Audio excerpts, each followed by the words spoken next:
Imagine a university where I can be unique in a family of thousands, where I can love to learn and learn what I love.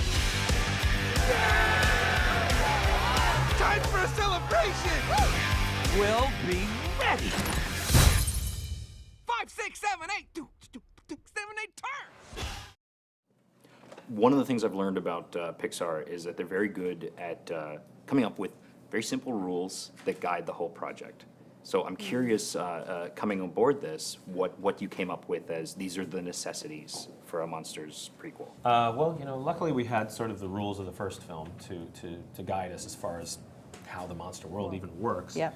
But oftentimes we use rules just to kind of get us through the story process, to make sure the story is making sense. And one of the most important rules for us that we always went back to is that this is Mike's story. We wanted to make sure that every time we were having a scene or a dialogue that it was pushing Mike's story forward. Right. It's about Mike and Sully meeting, but at the core, emotionally, it's his story. The first thing I want to ask is how has your scaring improved since the first film? No, I'm a method guy. If Mike's not scary, I'm not scary. Mm-hmm. Yeah. So you have to suppress. Yeah, I mean, this. You don't want to be. I'm a real grandfather, so you don't want to be scary grandpa. You want to be good grandpa. You know. How much fun is it to go back to Mike? It was a wonderful experience to be in the hands of all of these. I have to say geniuses here because they are. You know, whatever John and I contribute, all the cast contributes to it, just adds to the big vat of funny stuff that we're cooking up together, you know, and real stuff and real emotions, and it's an honor to be in another one of these. So I guess start off by telling me a little about Art. He's kind of an eccentric character.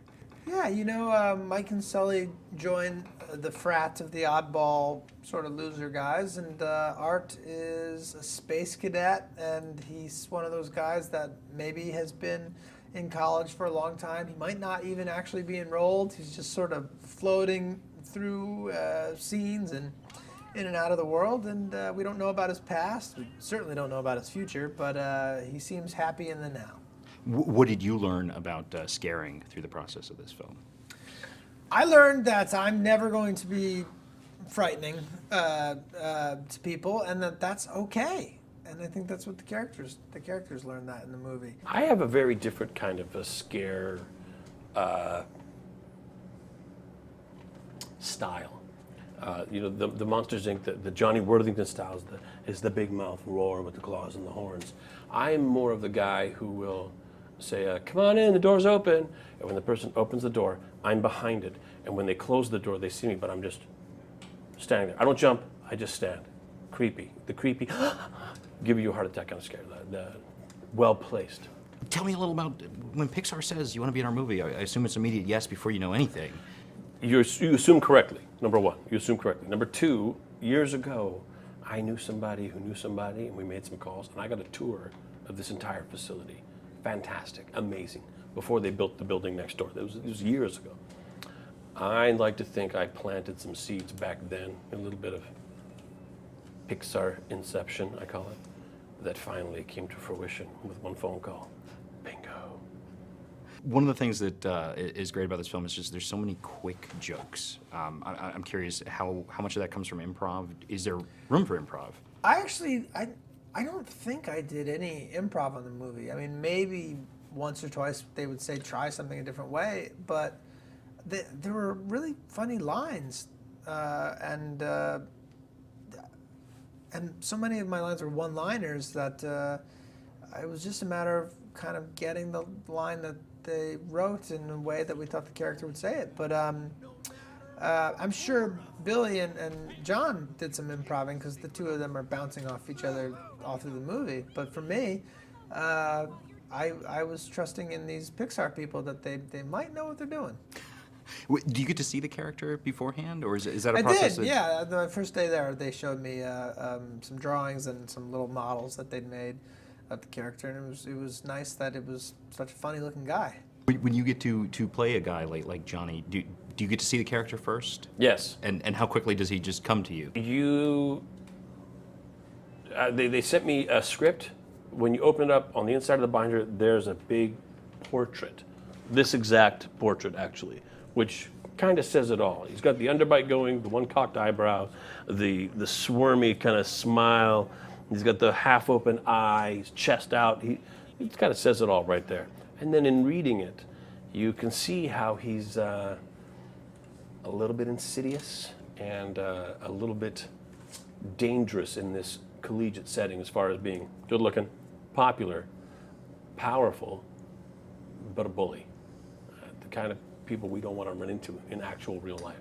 One of the things that I really love about it is tonally, it's very, very different from Monsters Incorporated, and yet fits into the universe and it sort of enhances. I went back and watched Monsters Incorporated after, and it's a better movie because of this. Oh, that's great. Oh, that's Thank great. You. Yeah, that's the goal. That's I think. the So, ultimate compliment. Yeah, that's exactly.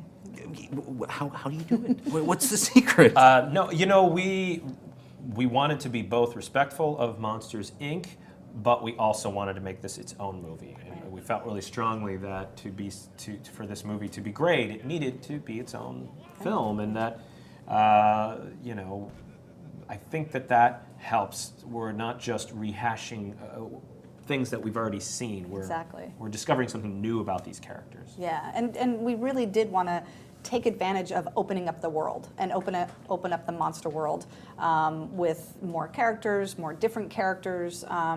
And so hopefully, I don't know, we kind of set out to do that, and hopefully we achieved that. It's so exciting just to see these characters back on the screen. And one of the things that I love the most about it is I saw it and then watched Monsters Incorporated again, and it just enhances that film. It does, doesn't it? It all makes sense, you know. And when you find out where they were and where they came from and how they didn't like each other, and then they like each other, and then they respect each other, and one doesn't get what he wants and the other one helps him find a new path, then it's a beautiful story about friendship. It's also, to tiptoe around the spoilers, it sort of has a point that you don't see in a lot of films. It feels very realistic. What was the point to you? To, in some ways, embrace failure, that it's part of life and you move on from that. Yeah, and it's a hard lesson for one of us to find out is, you know, so now what? And when you find that out at the age of 18, that's a very tender time, and that's you're really vulnerable, and you're making life choices that, you know, will affect you the rest of your life more than likely.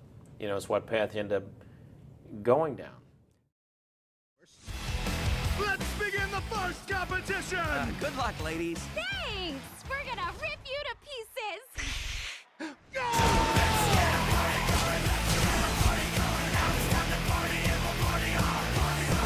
Tentacles and serpent's wings, they blow!